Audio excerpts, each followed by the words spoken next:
Have you thought about or done an ADHD test online? Well, this video is for you. And by the way, if you do want to contribute to what topics I talk about on this channel, please leave your suggestions in the comments below. Remember to like, subscribe, and share. So let's get into the subject.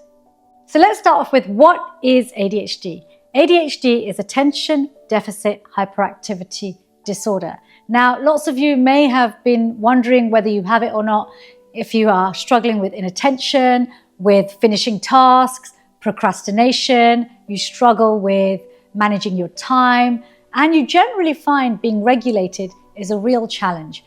Well, it makes complete sense given that ADHD is really a disorder of regulation. Now, regulation happens all in this front part of the brain, and it's related to all aspects of your life. So whether that's regulation around starting and stopping activities, or staying with an activity, or getting hyper-focused when you're really interested in something and not even being able to stop when you want to a point where you might forget to eat, you might forget to go to the bathroom, and you may lose track of time and not get to bed even when you're absolutely exhausted.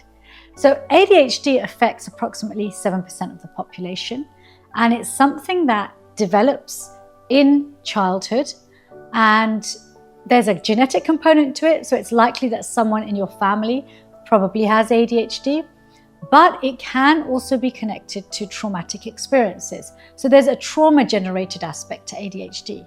Now, if you think about trauma, if you are in your developmental years, if you are young and you're going through a difficult situation, it's not often that a young person can get away from the traumatic situation. And so they physically have to stay. And when you physically have to stay, but inside you want to escape, what happens? You mentally leave, you emotionally leave. And then what happens as that trauma repeats itself over and over again, you find yourself in situations where you're physically present. Even as an adult, you won't be mentally or emotionally present.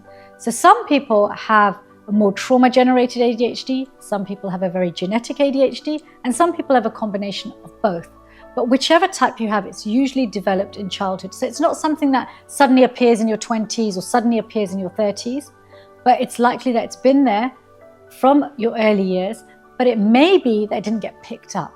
Now, some of the more common reasons why it may not be picked up is that you may have a high IQ that has masked it, or you may be in an environment where there's a lot of structure. If you had a particularly structured upbringing or structured schooling, that may have also masked or limited the impairment. After all, a lot of our education system is about achieving results and not necessarily about the experience of the student while they're achieving those results. And so it may get picked up later.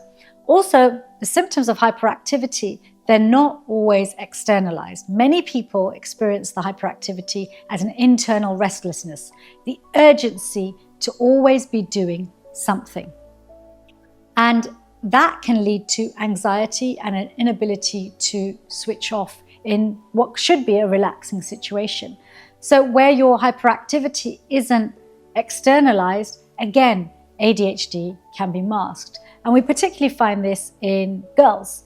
So where girls are not allowed to express themselves or outwardly show their restlessness, they will internalize it. In females, it can get masked because women are socially conditioned to cooperate and comply with social norms. And so they can very easily, young girls can very easily learn to just model themselves on other people's behavior and mask their restlessness, their inattention. Also, social ideas around it being acceptable for women to be scatty and forgetful can also mask ADHD when someone's growing up in their teenage years or even in their early 20s. So there's lots of reasons why it may get picked up in your 20s or 30s, but that doesn't mean it only started then. If you're only getting problems with focus and attention later in life and you never had a problem before, it may be that there's something else that's affecting your attention, because it might not be ADHD. ADHD has become very commonplace to talk about, to explore, and that can change the bias. We will, as a general population, find that that which is most talked about, we will by default consider as the first thing that's wrong with us or right with us or is the answer to our question. So don't get carried away with what's being talked about. there are other things that can overlap with some of the symptoms. For example, focus and inattention, or lack of focus and inattention, are also something that happen in anxiety disorders. They can also happen in psychotic illnesses, but there's going to be other features there with it. So ADHD, really, you've got to look at it as a global picture, as a disorder of regulation. Are you unregulated in many areas of your life to a point where day-to-day techniques on regulation just feel like they fall on deaf ears? You feel almost disempowered to be able to follow through on the things that other people seem to find easy, like the motivation to get up or even the motivation to go to bed.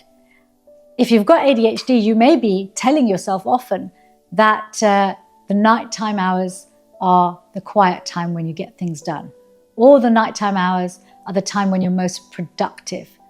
Or you may be avoiding sleep altogether because you find it hard to fall asleep. So you wait till the point when you're exhausted to get off to sleep. So all of these things are really important to understand about ADHD, because it's a lot more than just a lack of focus and inattention. If you feel this video could be of use to someone else, please make sure you like, subscribe, and share.